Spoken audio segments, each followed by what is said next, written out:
우리의 예배 가운데서 온전한 영광 하나님 홀로 받아주시기를 원하옵고, 예배드리는 우리 모든 이들이 또한 하나님께서 우리에게 베풀어 주실 그 은혜와 그 능력과 그 영광을 우리가 사모하게 하시고 기대하게 하여 주시고, 그래서 이 시간 하나님과의 깊은 만남과 교제가 이루어지는 거룩한 예배가 되게 하여 주시옵소서. 그래서 예배드리는 것이 단지 우리 신앙생활의 의무감 때문에 참석하는 것이 아니라 그 이상 하나님을 만난 기쁨과 감격이 있는 그런 축제로서의 예배가 되게 하여 주시고, 그래서 우리가 예배를 통하여 하나님이 주신 능력으로 우리가 살아야 하는 이 악한 세상 가운데서 오늘도 승리하며 우리의 문제들을 하나님이 주시는 능력으로 극복하고 해결하게 하여 주시옵시고, 또한 우리에게 주신 사명들도 이 말씀의 능력을 근거로 해서 우리가 이루어 나갈 수 있게 하여 주시옵소서. 우리를 미혹하는 너무나 많은 현실적인 문제들 앞에서도 요동치 않게 하여 주시고, 언제나 강하고 담대함으로 살아계신 하나님께 영광 돌려드리오며, 우리의 믿음이 견고하여져서 우리가 세상의 소금과 빛으로 세상을 변화시켜 나아갈 뿐만 아니라 하나님께서 우리에게 부어주시는 모든 축복으로 말미암아 온 세상이 하나님의 살아계심을 오늘도 인정하게 만드는 그런 우리의 사명의 길이, 사명의 삶이 되게 하여 주시옵소서. 예수 그리스도 이름으로 기도드리옵나이다. 아멘. 오늘도 하나님의 은혜가 우리 모두에게 가득하시기를 주님의 이름으로 축복합니다. 느헤미야서가 계속되고 있습니다. 느헤미야서, 이제 예루살렘 성벽 건축이 이제 완료가 되고, 이제 백성들이 그 성읍 가운데서, 예루살렘 성읍에서 이제 성을 지키면서, 건축한 예루살렘 성벽을 지키면서 거주해야 하는 상황이 되었습니다. 그런데 예루살렘 성은 예전부터 끝없이 주변 다른 사람들의 어떤 침략과 공격과 약탈의 대상이 되는 곳이었습니다. 그래서 그 성읍이 아무리 강하고 견고하다고 할지라도 그 성에 살면 끊임없이 싸움을 해야 하고, 그리고 수탈을 당할 수도 있고 많은 위험에 노출되는 것이 예루살렘 성입니다. 그런 성에 살면서 평안한 삶을 산다는 것을 기대하기는 아마 쉽지 않을 것입니다. 그런데 그 성읍에 이제 사는 사람은 누군가는 예루살렘을 지키면서 살아야 합니다. 예루살렘은 하나님께서 그 이름을 두신 그 하나님의 영광의 임재의 상징이 되는 예루살렘 성전이 있는 곳이고, 우리 믿음의 중심이 되는 곳입니다. 유다인들이 또한 이스라엘 사람들이 믿음의 중심이 되는 예루살렘을 이방 사람들이 언제든지 와서 약탈하고 짓밟도록 그렇게 내버려 둘 수는 없는 문제입니다. 누군가는 피땀 흘려서 싸워서 지켜내야 하는 곳, 그곳이 예루살렘인 것이죠. 그 예루살렘에 그런데 누가 거주하고 싶겠습니까? 우리나라 사람들이 이제 의무병력제이기 때문에 우리나라는 누구든지 남자라면 거의 대부분의 남자들이 군대를 가게 됩니다. 그런데 군대를 간다는 것은 누구에게나 남자라면 주어진 의무이기는 하지만 가고 싶어 하는 사람은 그렇게 많지 않습니다. 군대에 가면 여러 가지로 억압된 규율 있는 생활을 해야 되고, 싸움이 나면 누구보다도 먼저 앞장서서 전쟁을 해야 되는 지극히 위험한 곳일 수 있기 때문에 그렇습니다. 그래서 싸움의 그 최전방에 서는 것, 그것이 예루살렘에 거주하는 사람들의 운명과 같은 그런 상황이 되는데, 예루살렘에 거주하기를 원하는 사람들이 많을 수가 없는 것이죠. 그러니까 이제 그 예루살렘에 거주하는 사람들을 제비 뽑아서 거주하게 하자라고 이렇게 결의를 하게 됩니다. 1절 말씀을 보면, 백성의 지도자들은 예루살렘에 거주하였고 그 남은 백성은 제비 뽑아 10분의 1은 거룩한 성 예루살렘에 거주하게 하고 그 10분의 9는 다른 성읍에 거주하게 하였으며, 제비를 뽑아서 이제 10분의 1, 전체 백성의 10분의 1이 예루살렘에 거주하게 하자고 이렇게 정책을 정하게 됩니다. 아무도 예루살렘에 거주하고 싶어 할 것 같지 않았기 때문입니다. 그런데 예루살렘에 거주하는 자원하는 자들도 있습니다. 예루살렘에 거주하기를 자원하는 모든 자를 위하여 백성들이 복을 빌었느니라. 그 위험하고 험난하고 고생스러운 삶이 그야말로 눈에 환히 보일 수 있는 그 예루살렘 성에 자원해서 거주하고자 하는 사람들도 생겨나고 있었던 것이죠. 얼마나 아름다운 일들입니까? 얼마나 귀한 사람들입니까?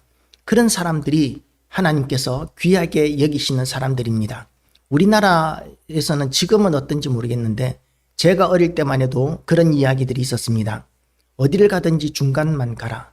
제일 앞에 가면 괜히 그렇게 뭐라 그럴까요? 제일 먼저 총 맞을 수 있고 뒤에 끌려가다 보면 낙오될 수가 있기 때문에 중간에 가는 것이 제일 안전하다라고 이런 이야기들을 했었습니다. 그래서 그 증거들이 이제 직장 생활을 할 때도 진급이 빠른 사람들은 은퇴도 빨라졌어요. 진급이 빠른 대신에 이제 고위직까지 올라가게 되면 이사를 달자마자 한 1년 정도 지나면 은퇴해야 되는 그런 사람들이 굉장히 많았던 것이 우리나라 중년 남자들의 그런 운명들이었던 것이죠. 그래서 빨리 진급하는 것보다 중간 정도 그냥 직장에서 가늘고 길게 오래 사는 것이 그것이 유리하다라고 이렇게 생각하는 사람들도 많이 있었습니다. 그런 위험한 상황, 최전방의 상황에 중간이 아니라 최전방에 서서 이스라엘의 믿음을 지키고 신앙을 지키는 그 일의 사명을 감당해야 되는 예루살렘 성에 살아가는 사람들은 그야말로 헌신되지 않으면 어려운 일인 것이죠. 제가 신학을 시작할 때만 해도 많은 사람들이 신학교에 이렇게 지원을 했었습니다. 그리고 그 신학교에 지원하는 경쟁률이 높았기 때문에 공부를 잘하거나 이렇게 경쟁을 통과하지 않으면 신학대학원에 입학할 수도 없었던 시절에 제가 신학교를 갔었던 것이죠. 그래서 제가 그 신대원 시험을 칠 때에 저와 이렇게 면접 보러 같이 들어갔던 그 수험생 중에는 연세대학교 신학과를 졸업한 친구도 있었는데 그 친구도 떨어지는 것을 제가 봤었습니다. 신학교에 입학하는 것이 만만치 않던 시대가 있었던 것이죠. 그런데 지금은 어떠냐 하면 지금 목회 환경이 굉장히 어려워지고 교회가 어려워지고 있으니까 신학교 지원하는 사람의 숫자가 급격히 줄어들었다고 합니다. 그래서 누구든지 원서만 내면 그러면 누구든지 신학교에 입학할 수 있는 그런 시대가 되어버렸습니다. 이제는 헌신자들이 굉장히 많이 부족해졌다라는 것이죠. 현실적으로 이해할 수 있는 상황입니다.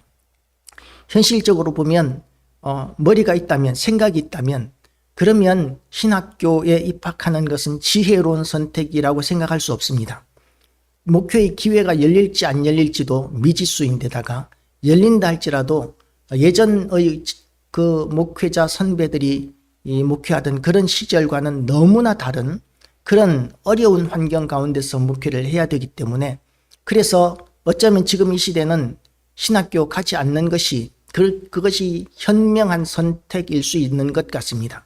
그런데 하나님께서는 그런 가운데서도 그야말로 헌신된 사람들을 언제든지 찾으십니다. 시대가 어려워지고 그리고 환난과 고난이 많아서 정말 교회가 제대로 유지되기 어려운 때일수록 더욱더 그 고난의 길을 감당할 하나님의 사람들이 필요한 시대가 된 것이죠. 때로는 한 사람의 헌신자도 없는 한 사람의 교인이 없을지라도 감당할 수 있는 그런 사명들이 누구에게나 있습니다. 언젠가 제가 병원에서 이렇게 어깨 수술을 하고 그리고 이제 치료를 받는데 그 치료해주는 남자 간호사가 있었는데 그 남자 간호사가 자기가 이제 신학교를 가고 싶다는 이야기를 하면서 이 얘기 저 얘기 한 적도 있었습니다. 어려운 시기에 어쨌든 신학을 하고자 하는 사람, 목회자가 되고자 하는 사람들이 드물어지고 귀해진 시대가 되어버렸습니다. 그래서 그분께 제가 물었습니다. 어떤 목회를 하기를 원합니까? 그랬더니 이 장애인 사역을 하기를 원한다. 라고 이렇게 특수사역 쪽으로 이야기를 하던데 그것도 참 지혜로운 판단이라고 이야기할 수 있을 것입니다. 그런데 지금 이 시대 일반적인 목회를 하는 것은 너무나 어렵고 힘든 일이 되어버렸어요. 그래서 많은 목사님들이 노인 목회 뭐 이렇게 길이 열리는 쪽으로 이렇게 몰리고는 있지만, 그럼에도 불구하고 복음을 들을 수 있는 귀가 있는 사람들, 그리고 복음을 전해야 되는 일꾼이 될 수 있는 사람들, 충성된 사람들을 가르치고 훈련시키기 위한 하나님의 일꾼들은 끊임없이 필요합니다. 물론 많은 양들을 붙여주는 시대는 지나갔지만 한두 사람의 양을 위해서라도 생명을 걸고 목양할 수 있는 그런 고난의 시대가 되었고, 그런 고난을 무릅쓰고 사역을 할 사람들이 필요한 시대가 된 것이죠. 예루살렘에 거주하는 사람들도 마찬가지입니다. 논리적으로 생각하면 도무지 이것이 지혜로운 판단이라고 이야기할 수 없기 때문에 예루살렘에 아무도 거주하지 않는 것이 그야말로 지극히 상식적이고 옳은 판단이라고 이야기할 수 있습니다. 그럼에도 불구하고 하나님의 이름, 하나님의 영광, 그리고 성전을 지키기 위해서 사람은 필요하고 일꾼이 필요합니다. 물론 하나님께서는 아무도 없어도 성전을 지키실 수 있습니다. 아무도 헌금하지 않아도 얼마든지 하나님께서는 천지 만물이 하나님의 것이기 때문에 아무도 헌금하지 않아도 성전을 유지할 수 있고 교회를 유지하실 수 있습니다. 그러나 하나님께서 기뻐하시는 이 교회와 성전은 하나님께서 직접 이렇게 다 공급하시는 것이 아니라 헌신된 하나님의 사람들을 통해서 교회를 지키시고 유지하시고 또한 성전을 지키고 유지하기를 원하십니다. 아무도 없는 성전, 아무도 없는 교회, 그것은 하나님께서 원하시는 바가 아닙니다. 어떤 교회는 이런 일이 있었습니다. 어떤 장로님이 너무나 사업이 잘 돼서 교회는 누추하고 장로님은 능력이 되기 때문에 내가 건축을 해야 되겠다라고 이렇게 생각하고 자기가 당해서 내가 돈 다 낼 테니까 건축하자고 주장해서 교회 건축을 시작한 적이 있었답니다. 그런데 건축을 시작하자 얼마 안 돼서 사업이 기울어지기 시작하면서 도무지 교회 건축을 감당할 수 없는 상황을 만나게 되었다고 합니다.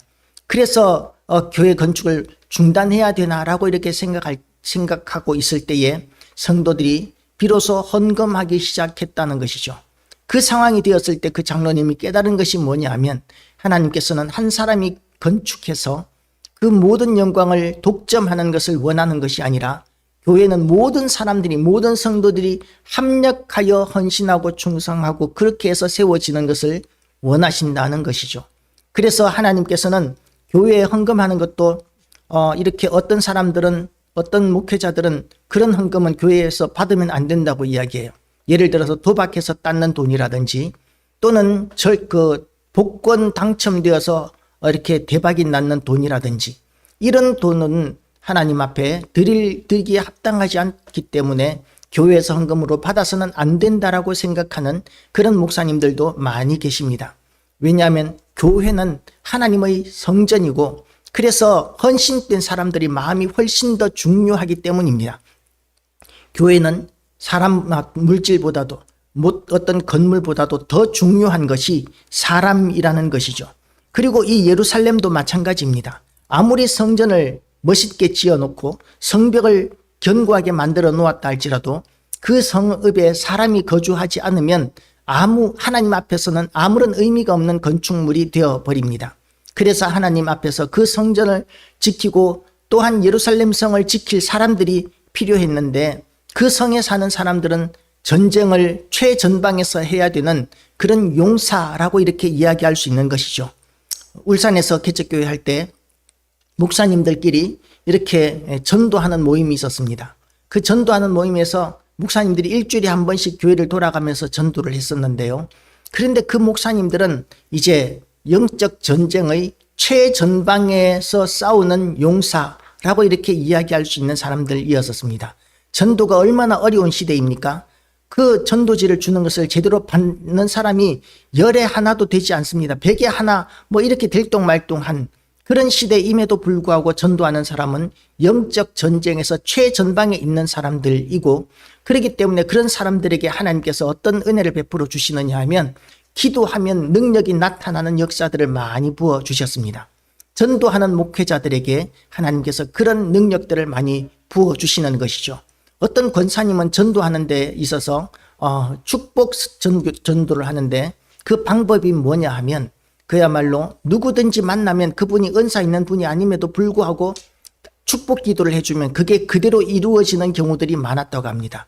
그렇게 해서 전도를 했다고 하는데 왜 그 권사님에게 하나님께서 그런 은사를 부어주시느냐 하면 영적 전쟁의 최전방에 선 사람이었기 때문입니다.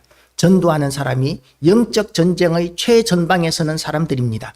오늘 예루살렘 성에 사는 사람, 예루살렘 성에 거주하기를 원하는 사람, 자원하는 사람들도 마찬가지로 영적 전쟁의 최전방에 서는 사람들입니다. 하나님의 은혜를 누리기를 원한다면 우리의 기도가 신속하게 응답받기를 원하고 하나님과의 인격적인 만남을 간절히 소망한다면 하나님께서 기뻐하시는 영적 전쟁의 최전방에 서는 것이 지극히 중요한 일입니다. 요즘 시대는 성도들이 편한 신앙생활 하기를 원합니다. 그래서 이 중간 정도 가는 것을 원해요. 아무도 내가 교회 안 왔다는 건 눈치채지 못하는 그런 교회. 그리고 또한 내가 헌금을 했는지 안 했는지 얼마나 했는지 아무도 알아주지 않는 교회.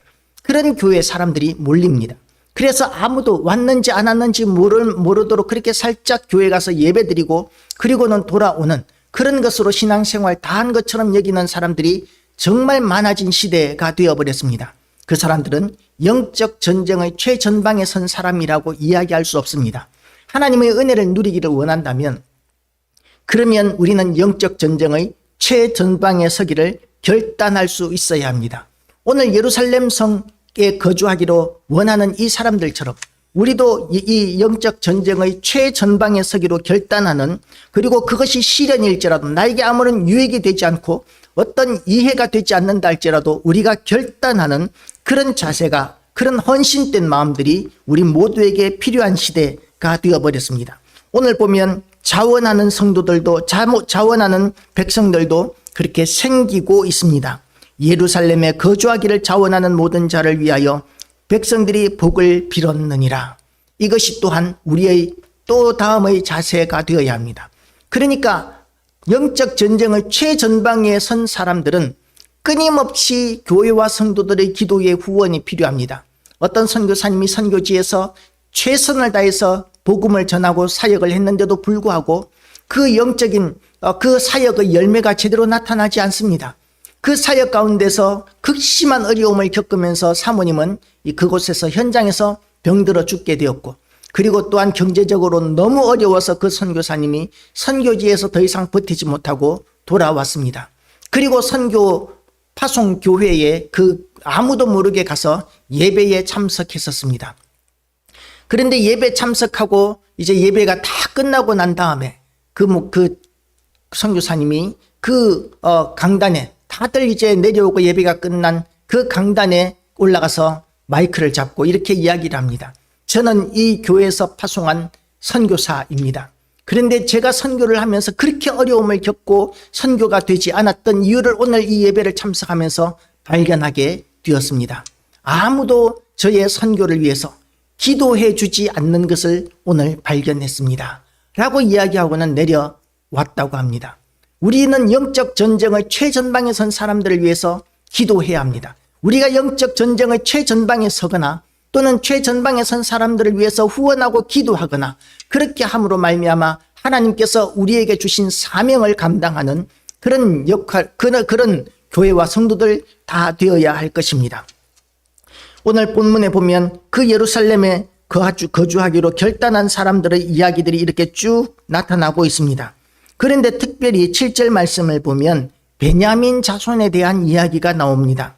베냐민 자손은 살루이니 그는 무술람의 아들이요 요엘의 손자요 부다야의 증손이요 골리아의 현손이요 마세아의 5대 손이요 이디엘의 6대 손이요 여시아의 7대 손이며 라고 이렇게 이 베냐민 자손에 대한 이야기가 나옵니다.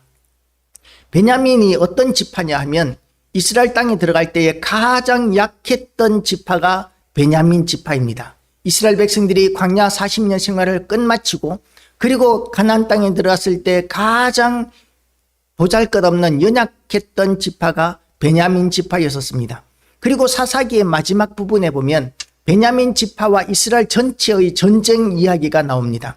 그 전쟁에서 베냐민 지파가 전부 다 몰살당하고 이 600명만 살아남고 전쟁이 끝이 납니다.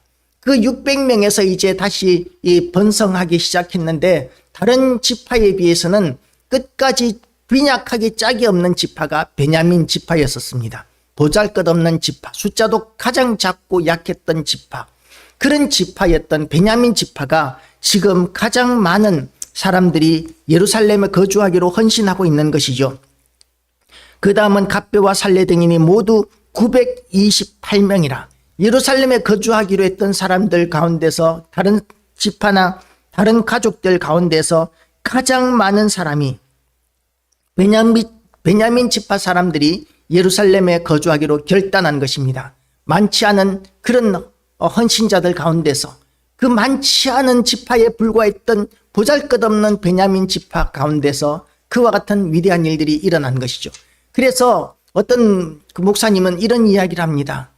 이 여의도 중앙교회, 지금도 우리나라에서 가장 큰 교회인지는 모르겠지만 그렇게 큰 교회보다도 헌신된 교회, 작은 교회들이 훨씬 낫다라고 이렇게 이야기를 하고, 또 여의도 순복음 중앙교회 어떤 분들은 그 교회, 이 여의도 순복음교회 70만 명과 당신 교회 100명 중에서 헌신된 자가 누가 더 많겠느냐, 그러면서 큰 교회가 더 낫다라고 이렇게 논쟁이 붙기도 하는 것을 들은 적이 있는데요.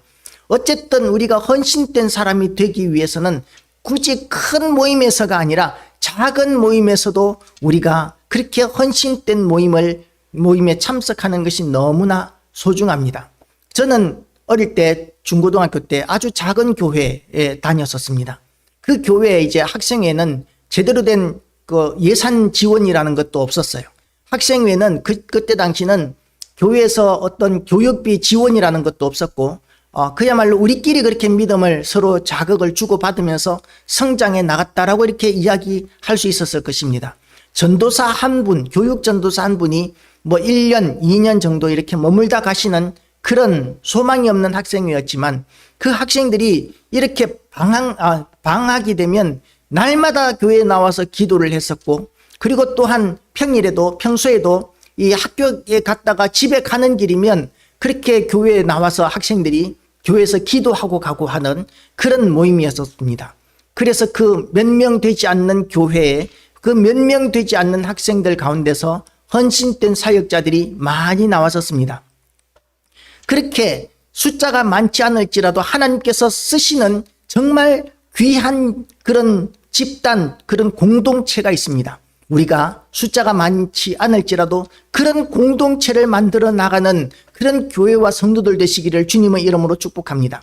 숨어서 신앙생활하는 것, 큰 교회 가서 그렇게 신앙생활하는 것, 그런 사람들은 또 가진 특징들이 뭐냐면 영적 교만함이 굉장히 큽니다. 우리는 큰 교회이기 때문에 목사님이 설교가 훌륭하시고, 그런데 작은 교회는 가봤자 그 목사님들이, 작은 교회 목사님들이 설교를 잘하겠냐, 뭐 교육 시스템이 제대로 돼 있냐, 시설이 잘 돼 있느냐, 작은 교회 뭐하러 다니느냐, 큰 교회 다니는 게 훨씬 낫다, 그러면서 작은 교회 성도들 빼가는 것도 저는 많이 경험 당했었습니다. 개척교회 할 때. 그렇게 그 신앙 전도해가지고 세례 주고 가르쳐 놓으면, 그러면 큰 교회 교인들이 전도하는 거예요. 우리 목사님은 큰 교회 목사님이기 때문에 능력도 더 많으시고 설교도 더 잘하시고, 그래서 우리 교회 가는 게 훨씬 좋아, 그렇게 이야기하면서 그렇게 교인들을 빼가는 그런 일들도 참 많이 당했었는데요. 우리가 하나님 앞에서 우리의 온전한 믿음을 훈련하기 위해서 우리가 있어야 할 최전방이 어딘지를 우리는 제대로 인식해야 할 것입니다. 수많은 가장 큰 지파였던 유다 지파보다도 가장 작고 보잘것없었던 베냐민 지파에서 헌신된 자들이 많이 나왔던 것처럼, 우리가 있는 현재 자리에서 다른 사람들이 헌신하고 다른 사람들이 다 그 열심을 내는 것을 기대하고 바라는 것보다는 우리가 영적 전쟁의 최전방에 서기를 결단하고 누구보다도 자원해서 충성을 다하고 헌신하기로 결단하는 모든 교회와 성도들 다 되신다면 하나님께서 그 교회와 성도들에게 은혜를 베풀어 주실 것이고, 그리고 그 기도하는 것이 땅에 떨어지지 않게 하실 것이고, 하나님의 영광을 그들을 통해서 나타내실 것입니다. 그 영광의 주인공 다 되시기를 주님의 이름으로 축복합니다. 기도하시겠습니다. 하나님 아버지, 오늘도 우리에게 은혜의 말씀 허락하여 주심을 감사드립니다. 우리는 영적 전쟁의 최전방에 서기를 지금 자원하지 않는 것이 대세인 시대를 살아가고 있습니다. 하나님 아버지, 그렇게 적당히 신앙생활하면서 하나님은 살아계시지 않다라고 이렇게 생각하는 사람들이 주류를 이루고 있는 시대가 되어버렸습니다. 하나님 아버지, 하나님을 신뢰하지 않고 헌신하지 않기에 하나님의 크신 능력을 경험하지도 못하고 누리지도 못하기에 우리의 믿음은 점점 더 연약해져가는 시대가 되어버렸습니다. 하나님 아버지, 우리가 이제 자원하게 하시고 헌신하게 하여 주시옵시고 하나님의 뜻에 온전히 쓰임받는 모든 교회와 성도들 되게 하여 주시고 주님께서 주신 사명 감당하는 일을 위하여 우리가 모든 영적 전쟁에서 피 흘리기까지 싸우기를 주저하지 않는 우리 믿음이 되게 하여 주시기를 원합니다. 우리의 기도를 통하여 영광 받으시기를 원하시는 하나님, 우리의 기도와 헌신을 통하여 세상을 바꾸시는 하나님이 우리와 영원히 함께하여 주시고 이번 한 주간도 하나님께서 이루시는 세상을 바꾸어 나가는 일들의 현장 가운데 우리가 있게 하여 주시옵소서. 예수 그리스도 이름으로 기도드리옵나이다. 아멘. 주기도